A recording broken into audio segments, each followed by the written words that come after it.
In today's lesson, we'll learn how to solve by completing the square. So previously, when we were solving quadratic equations, we would do the factoring method or take the square root of both sides. Let's go ahead and review both of those techniques. Here, we would check to see if it was factorable. We put the -3 on top, -2 on the bottom. Look for numbers that multiply to -3. So we know it's 1 and 3, but negative on the 3.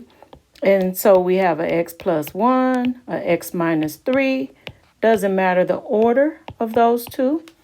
And now we use the zero product property. Solve both of these equations.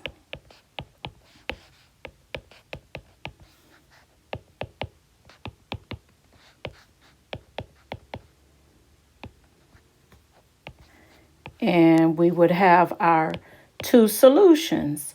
And we even know that those solutions show the x-intercepts. So this parabola, some kind of way, is going to have those intercepts.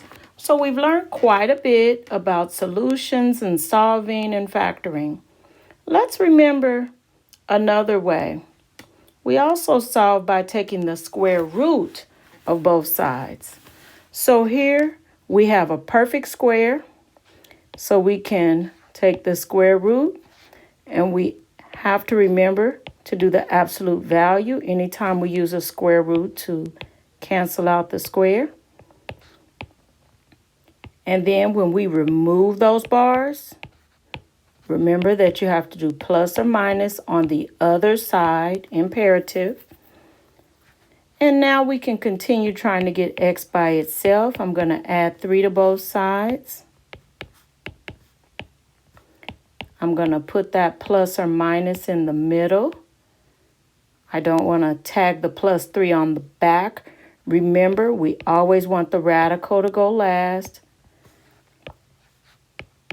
And we have 3 plus or minus radical 7 all over 2. And the plus sign gives us one solution and the negative the other.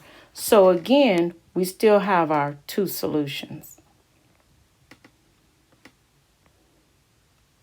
But what happens if we have a quadratic like this?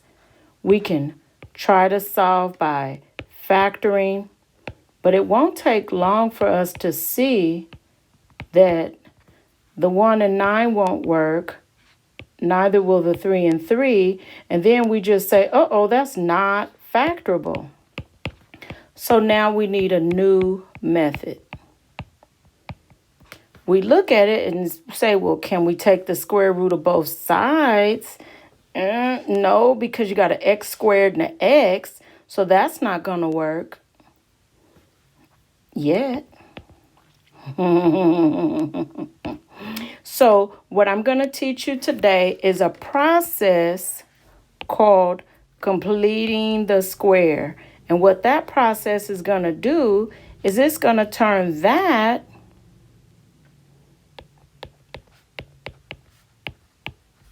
into this. These are equivalent, and it's actually a very easy process. And now I would be able to take the square root of both sides, and the problem would be very simple from there. Again, that's called completing the square. So first, let's start by making a perfect square trinomial. That's what we call it when it has 3 terms. I don't know if you remember that from algebra. 3 terms is a trinomial. So if you look at my example 1, find C that makes a perfect square, then factor. So notice here that the C is missing. So what I want you to do is follow a couple quick instructions. You're going to take B and cut it in half and square that value. So here, B is 14, and I'm going to cut it in half and square. So that would be 7 squared is 49. And that completes and makes it a perfect square. And I'll prove to you that that makes it a perfect square. If we try to factor 49 on top, 14 on the bottom, what works? 7 times 7. And now, when we factor, we get x plus 7 squared. Perfect square. And you see here we have 1, 2, 3 terms. That's why we call it a trinomial. And this is the perfect square that we've come up with right here. And so that makes this thing really easy where we can just take the square root of both sides. Let's practice that technique again. So b is negative 10, cut it in half. Remember, we're looking for b over 2 squared. Okay, so that gives me a negative 5 squared is 25. And notice the negative over here always goes away. It's always going to be plus. Now, we can factor 25 on top, negative 10 here. That gives me 5 and 5, negative on both. So we're going to catch on real quick. And now I'm going to teach you some shortcuts to make it even faster. Let's look at part C. Half of negative 6 is negative 3. So I'm just going to cheat a little bit and put negative 3 down here, or minus 3. And now when I square it, that goes up here. Let me do that again. I want to make sure you caught it because this is super important and it makes it super easy. So what I'm going to do is I'm going to take half of negative 6. It factors itself, half. And then I'm going to square that. So negative 3 times negative 3 is a positive 9. Did you catch it? Half of b and then square b. That's what we did before when I said b over 2 squared. We took half of it. What happens if b is not even and I say take half of 7? That just means put it over 2. That's half. Now, so let's make sure we remember that. Half. And now, how do you square a fraction? All you do is square the numerator and square the denominator. Boom. That's it. Now, let's actually solve a problem by completing the square. After we solve it, we're going to go back and add some commentary. So, the first thing I want you to do is move the original C to the other side and put a blank in its place. So the negative 10 is going to become a positive 10. And for balance sake, I'm going to put a blank on the other side also. So now, and that's really important. It's going to help you remember something. So now, remember, I can just take half. So that'll be a positive 4. Whatever this sign is, that's going to be the same sign. And then when I square it, remember that's half there, and then square it. That gives me a 16. But whatever you put on the first blank, you put on the other blank. That's how equations work. They have to stay balanced. So whatever you do to one side, you must do to the other side. Now 10 plus 16 is 26. And voila, I have an equation where I can just take the square root of both sides.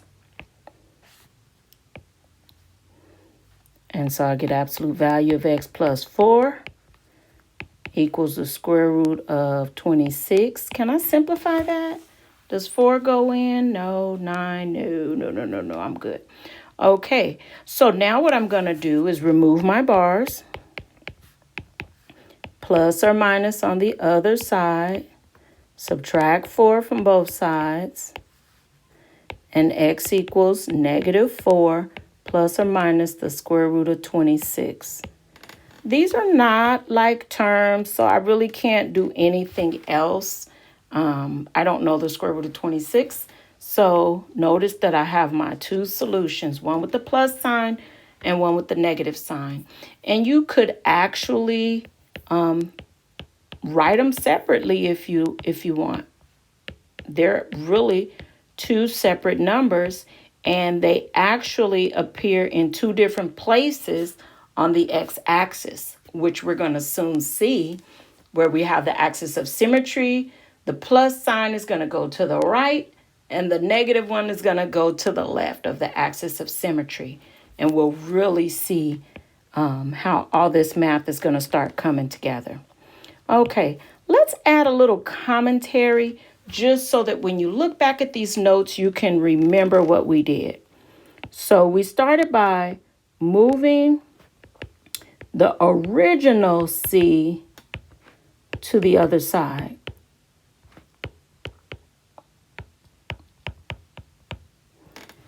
Then we completed the square. Okay, we completed the square and we added that value to both sides. Okay, and then we took, so that was the first thing we did, then we did that, and now we're gonna square root both sides and solve.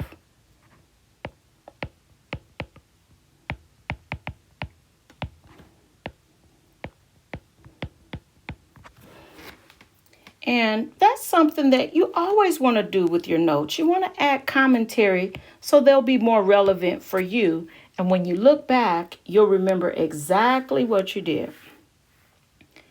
Example 3. Let's do another one. Let's solve by completing the square. Okay, so remember, first step, we're going to move the original C to the other side. And make sure we have blanks on both sides. And make sure if this is positive, when we move it over, it's now negative. Don't forget that. So now, half gives me x minus 2. And then don't forget, we're going to square that value.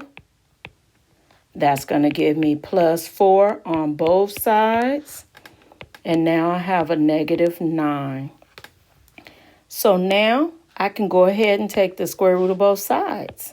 Since I have this cute little square here, absolute value of x minus 2 equals, we have a negative under here. So that's 3i. Remember, we practiced simplifying those radicals.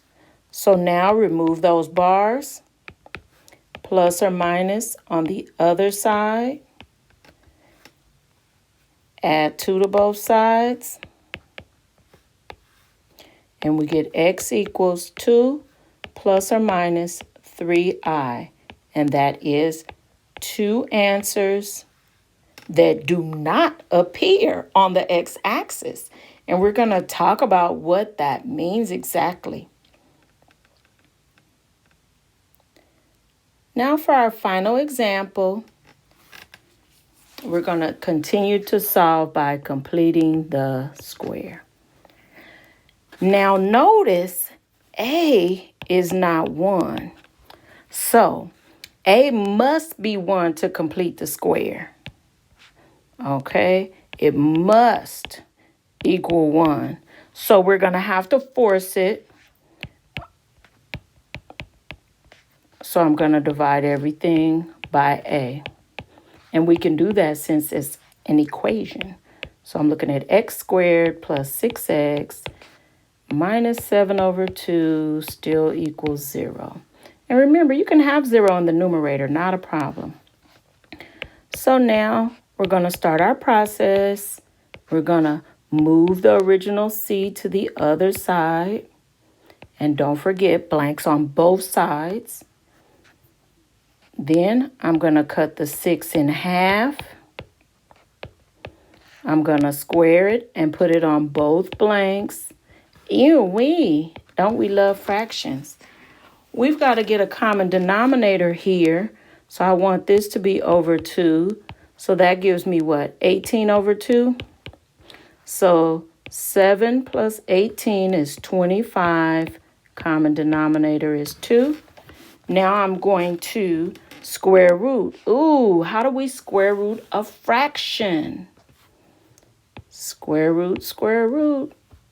That's simple. Absolute value.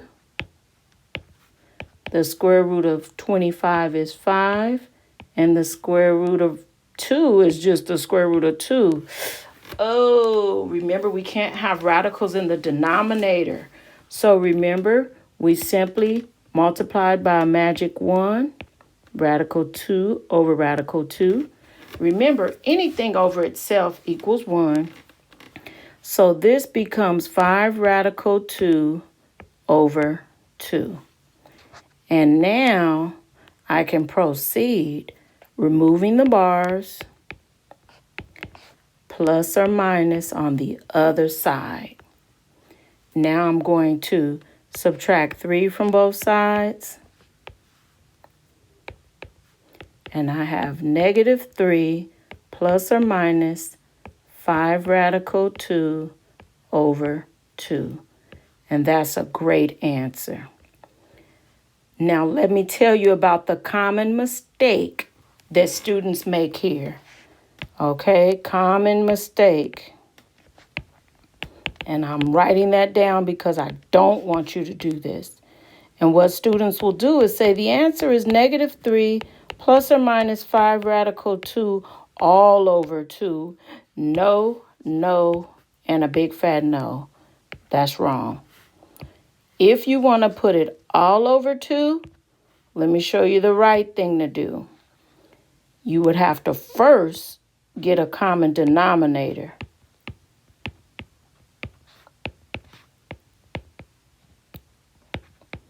And then you could, oh, that was plus or minus. Then you can put it all over 2. Okay, so if you want to put the fractions together, remember you have to get a common denominator first. So this is correct. And this is also correct. Okay, you can also do that. Either one is just fine. But don't do this over here. Wrong, wrong, wrong. No, thank you.